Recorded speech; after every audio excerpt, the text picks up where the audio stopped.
വന്ന് അഭിനയിക്കുന്നതുകൊണ്ട് മാത്രമാണ് ഇപ്പോഴും നിൽക്കുന്നത്. അല്ലെങ്കിൽ ജയസൂര്യയുടെ ഒക്കെ അവസ്ഥ ഇന്ന് എന്തായിരിക്കുമായിരുന്നു? പല നടന്മാരെ കുറിച്ച് ഞാൻ അവിടെ പറയില്ല. ആ ലെവലിൽ ഈ സിനിമ എത്തിക്കുന്നു. ബാക്കി എന്ന് പറഞ്ഞാൽ പീക്ക് ലെവൽ 20 വർഷം മുമ്പേ തിയേറ്ററിൽ ഞാൻ കണ്ട കാര്യങ്ങൾ ഈ ആട് സിനിമയിൽ കണ്ടിട്ടുണ്ട്. വളരെ നല്ല ചിത്രമാണ് പ്രേക്ഷകരെ. നിങ്ങൾക്ക് കുട്ടികൾ, കുഞ്ഞു കുട്ടികൾ മുതൽ എല്ലാവർക്കും തിയേറ്ററിൽ പോകാം കേട്ടോ.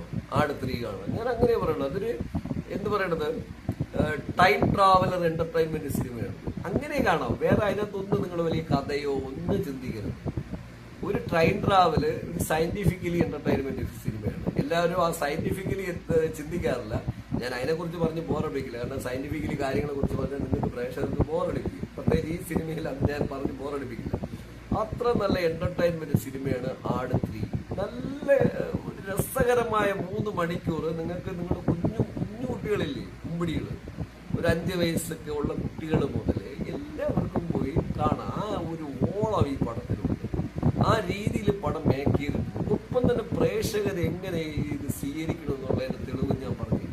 അങ്ങനെ രസകരമായിട്ട് ത്രില്ലായിട്ട് സ്റ്റാൻഡേർഡ് ലെവലിൽ പോയ സിനിമയാണ്. ഇനി ഈ സിനിമയിലോട്ട് വരാം. സിനിമയുടെ അണിയറ പ്രവർത്തകരുടെ എല്ലാ കാര്യങ്ങളും പറയണം. ഈ സിനിമയുടെ story, screenplay, dialogue, direction, script എല്ലാം ബ്യൂട്ടിഫുൾ ആണ്. ആ ഒരു പറഞ്ഞ എന്താണോ പടത്തിൽ അതുപോലെ ചെയ്തിട്ടുണ്ട്. പിന്നെ ഈ പടത്തിന്റെ മലയാള സിനിമയുടെ ബഡ്ജറ്റ് വെച്ച് നോക്കുമ്പോൾ പടത്തിന്റെ ആർട്ട് ഡയറക്ഷൻ നല്ലതാണ്.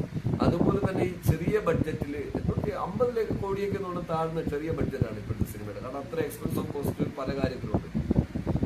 ഈ പടത്തിന്റെ ക്യാമറ വർക്കും വളരെ ബ്യൂട്ടിഫുൾ ആണ്. ഇതിന്റെ കോസ്റ്റ്യൂം ഡിസൈനിങ് ബ്യൂട്ടിയാണ്, നന്നായിട്ടുണ്ട്. അങ്ങനെ ഇതെല്ലാം നല്ല ബ്യൂട്ടിയാണ്.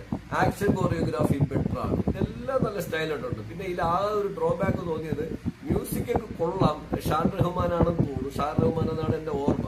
പക്ഷെ എവിടെയൊക്കെയോ ചില പടങ്ങളുടെ ഒരു അടിച്ചുമാറ്റലൊക്കെ കണ്ടു. അടിച്ചുമാറ്റിയാലും പടം ഹിറ്റായില്ലേ, അതുകൊണ്ട് അതിനെ കുറിച്ചൊന്നും പറഞ്ഞില്ല. അതിനും അപ്രിഷ്യേറ്റ് ചെയ്യണം. നിങ്ങൾ എന്ത് ചെയ്യണമെന്നുള്ളതല്ല, ഹിറ്റായോ അത്രയേ ഉള്ളൂ. വൃത്തികെട്ട രീതിയിലല്ല ഹിറ്റായത്. ഒരു ജാതി സ്പിരിറ്റോ ഒരു മത സ്പിരിറ്റോ ഒരു വർണ്ണവിവേചനോ കാണിക്കാതെ വളരെ എല്ലാവരും ഒരുമിച്ച് യാത്ര ചെയ്യണം. അതിൽ മുസൽമാനുണ്ട്, ഹിന്ദു ഉണ്ട്, ക്രിസ്ത്യനുണ്ട്, ഇനി അല്ലാത്ത അവിശ്വാസിയുണ്ട്, പിന്നെ ഫോറിനറുണ്ട്, പോർച്ചുഗീസുകാരുണ്ട്. ഇതിനെല്ലാം കൂടെ ഒരു മിക്സ് ചെയ്തിട്ട് ഒരു അവിയൽ ഒരു സാമ്പാർ ഇങ്ങനെ ഇളക്കിയെടുത്ത് എങ്ങനെ ഇരിക്കും. ആ ഇളക്കിയെടുത്തിട്ട് നല്ല ടേസ്റ്റോടെ നമ്മൾ ഇഡ്ഡലിയോ നല്ല ചോറിനോട് ഒക്കെ കഴിക്കുമ്പോൾ, ഇഡ്ഡലിയോ അല്ലെങ്കിൽ അതിന് ചേർന്ന ചോറിനോട് അവിയലോ ഒക്കെ വെച്ച് കഴിക്കുമ്പോൾ രുചിയുണ്ടല്ലോ.